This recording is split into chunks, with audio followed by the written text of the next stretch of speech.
In January 1902, a sudden prairie blizzard swept across eastern North Dakota with almost no warning. Wind speeds were estimated above 65 miles per hour. Temperatures collapsed to nearly 30 degrees Fahrenheit overnight.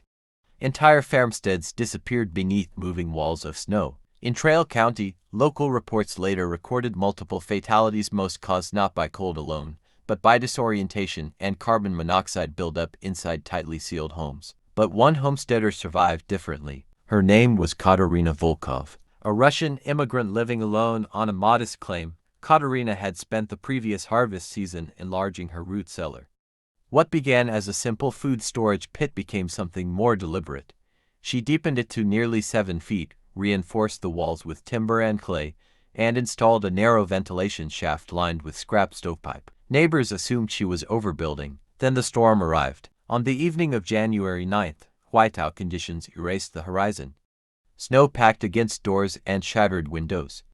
As wind forced smoke back down chimneys across the prairie, Katerina made a decision that would later be noted in county recovery logs. She went below ground. For nearly 60 hours, the blizzard buried her farmhouse under drifts exceeding 8 feet.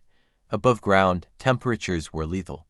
But inside the cellar, the surrounding earth stabilized near 38 degrees Fahrenheit, cold, but survivable.